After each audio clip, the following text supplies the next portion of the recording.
to Between a Hot Mess and a Therapist, your not so typical self-help podcast for therapists, healers, and helpers. I'm your host, Shauna Lovin, a seasoned therapist with a rebellious spirit. This season, we are redefining freedom, fulfillment, and stability without burning out, self-doubt, or playing by the rules of a broken system.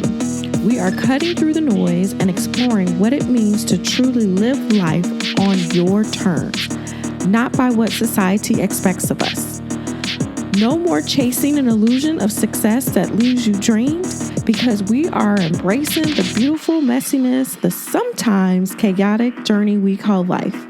So grab your favorite beverage, get comfy, and let's dive in.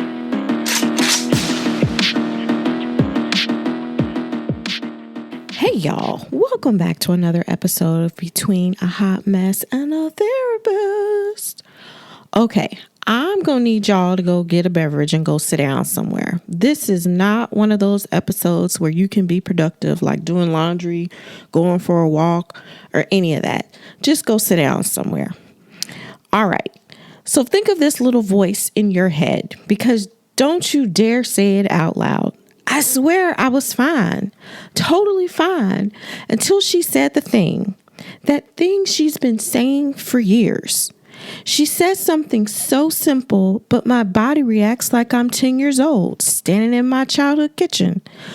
The one where my opinions got the polite nod and the quick change of subject. I'm standing there holding my breath, not because I was mad, but because I didn't want to make it worse. She keeps talking, but all I can hear is my ears pounding. I feel my chest getting so tight. My teeth are clenching. There's this lump in my throat, and my stomach feels upset. But I catch myself nodding just like I used to. And somehow, after all of that, I still instantly go into this defense or mute mode. The one where your face stays neutral, you just smile, nod, and go back to chopping those damn vegetables. And suddenly you think, oh my God, did I just let her get under my skin like that again? Why does she make me feel like I'm 10? I'm a grown ass adult. Now here I am, 40-something, degrees on the wall, and all the trauma trainings, boundaries, and a nervous system toolkit. And I'm still that kid who learned to disappear before I could get hurt. I'm unraveling faster than a therapist running 15 minutes late to a session. That's the moment I realized the patterns aren't gone. That was me, even recently, spiraling, activated, not because she did something new, but because she did exactly what she's always done. And I finally saw it for the first time. That's how it happens. You don't schedule it. You don't see it coming. One moment you're fine and you're at brunch or on a phone call, and the next minute you're swallowing a version of yourself you thought you left behind decades ago. We all have scripts, unspoken rules that we've learned before we could even name them. They're the operating system behind how we talk, fight, retreat, ask for help, and especially how we treat our parents now. This isn't just about family dynamics. This is about how we show up today, how we react to people, how we manage or even avoid our emotions, how we treat the people closest to us. This isn't some random adult glitch. It's a freaking remix on how we were treated as kids. You're just reenacting this like some Shakespeare play, just in prettier clothes with better boundaries and a vocabulary full of self-help words that are disguised in your grief. So if you're feeling exhausted from trying to be emotionally available, compassionate, unbothered, wise, and wildly regulated, you're probably trying to override a childhood pattern that taught you invisibility was safer than being seen. When you're inside the pattern, it isn't just feels like, how is this? Or this is what I'm feeling. This is familiar, Our brain loves familiar. You don't see the pattern until the universe serves the whole damn thing on a silver platter, ice plated, garnished with you saying, I can't pretend this way anymore. It can look like maybe a breakup, a fight, a work crisis, or even how your external environment looks. Or maybe just a random Tuesday that says, here, look at me. This is who you've been. This is where we started. But somehow, the people closest to you, like your partner, your best friend, your kid, they see it. They see it crystal clear. They watch you shrink, flare, go silent, and then they're thinking, do you even realize you just turned into a 10-year-old again? Just because you are a therapist, a coach, a healer, or an emotionally aware human being doesn't mean that you have your shit together. Some of y'all are out here giving the best advice. Y'all are holding space for others. Y'all are leading people back to themselves. Y'all are still trying to win a role in your mother's play, trying to be the good daughter, trying not to be too much, trying to earn a soft love that was never modeled or measured, trying to have an aesthetically white or visually pleasing home, or even trying to be that perfect Southern belle. You're thinking you're above this shit. You're above this mess because you can explain it, but intellectualizing your pain doesn't erase it. It just makes it quieter, more sophisticated, and easier to dress up and take to brunch. Your nervous system doesn't care about your credentials. You think that you've mastered neutrality, but really, you've only mastered muting yourself to avoid punishment, judgment, or abandonment. You silence the magic now that once got you in trouble for being too much, too sensitive, too loud, too needy. But the inner little you, she's knocking, and she pissed as hell. She's still wondering why you keep betraying her just to keep the family peace. Sometimes the only way to break the pattern is to step away from the entire family system. Yep, I said it. Walk away. I'm talking about creating space. Sometimes it's even cutting people off. Not because you hate them, not because you're unhealed, but because the part of you that got silenced is the part that holds the magic. It holds your magic. And the people closest to you, especially your mother, they just mirror back until you snap. And until you finally decide you're going to get your shit together. You start saying to yourself, why the fuck do I always feel 10 years old around her? Because you're still trying to earn a love in a language that she doesn't even speak. But let's be real for a second. Most of us aren't emotionally resilient. We are emotionally invisible. We've just learned how to disappear in plain sight. This is where it gets super sneaky and sticky. We're all here not talking about theory, not what's in the textbook, not what was taught with us, but we are talking about what's real and in real time. You're not fine, you're frozen. These patterns aren't just mindsets, they live in your tissue, in your body, because you feel tired, but it's not the kind of tired where sleep can fix it. You hold your breath in some conversations. You rehearse text messages like it's on trial. You get headaches before holidays. You clench your jaw when you're talking to your mom.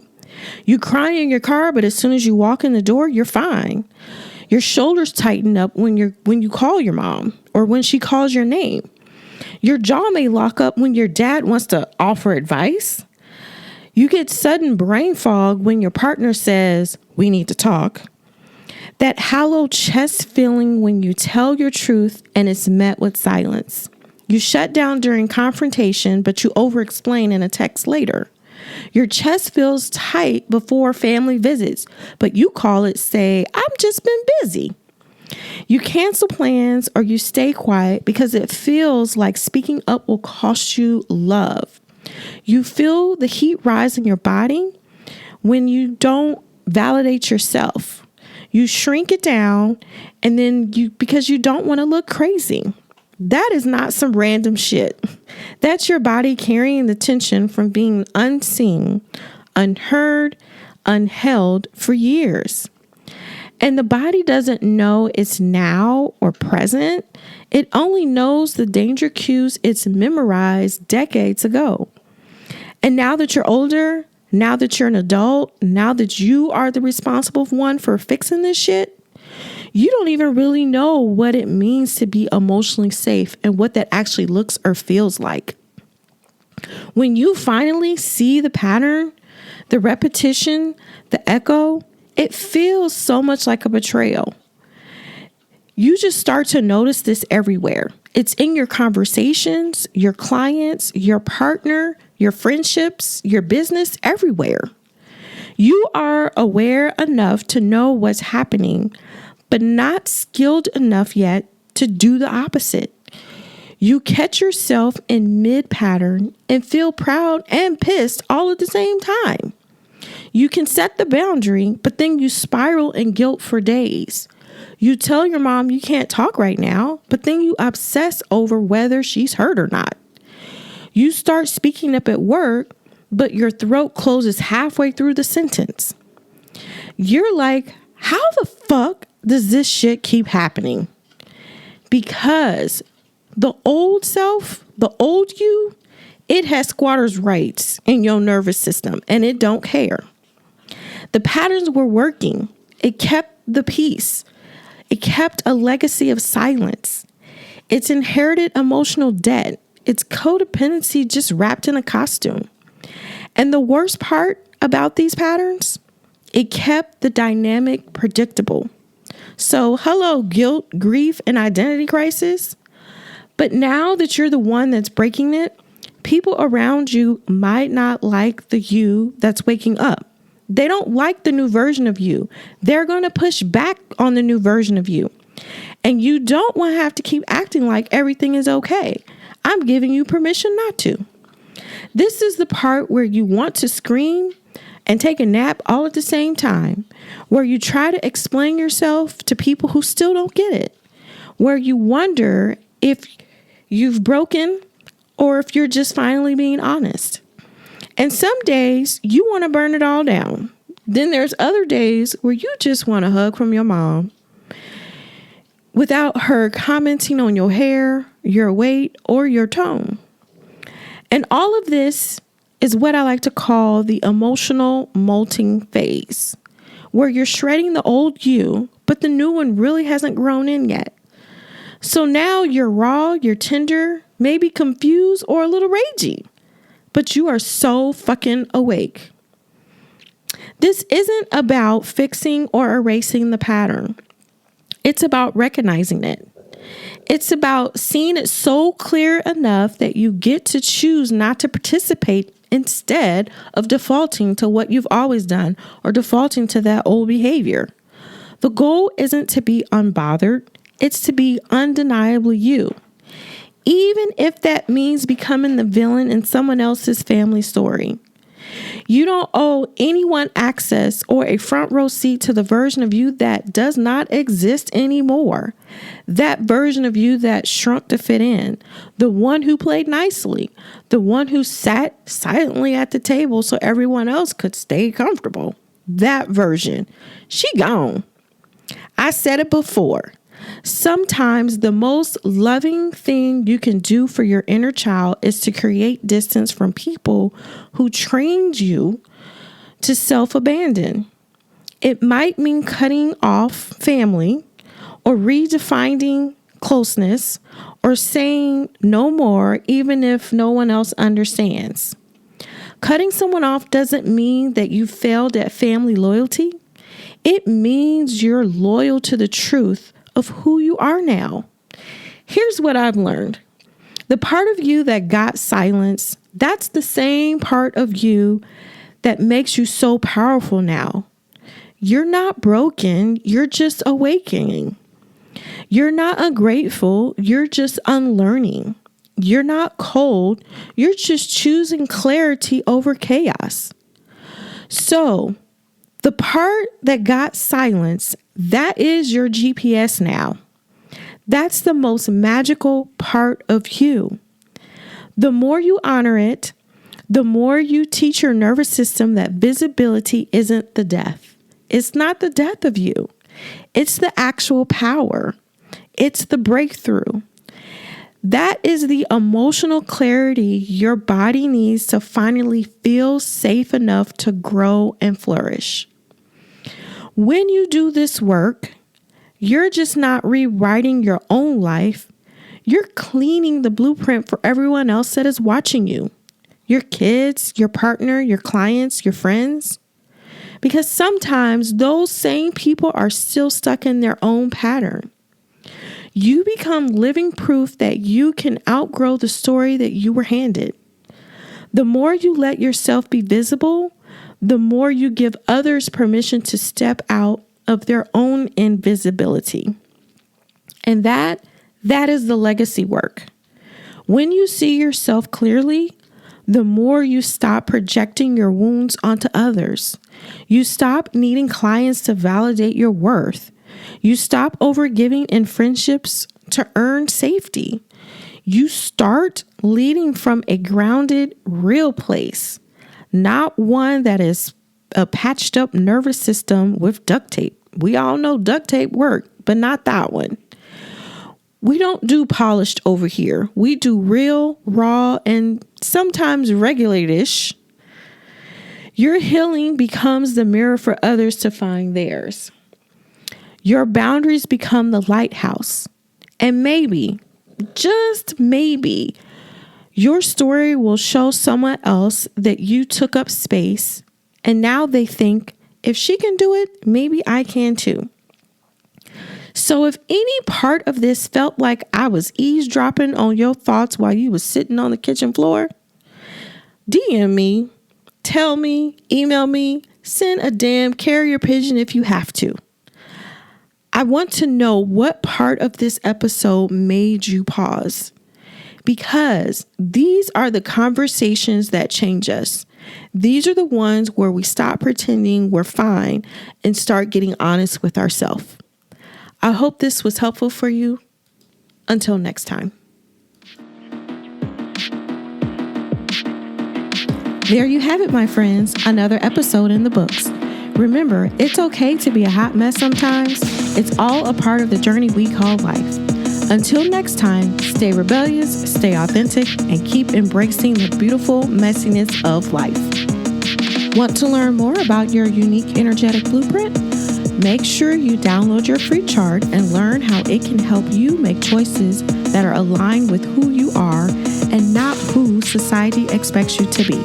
Please visit ShaunaLovinLPCS.com for more information. Anything mentioned in today's episode will be linked in the show notes. And if you enjoyed today's episode, make sure you subscribe, you share with a friend, leave a review, and keep coming back for more.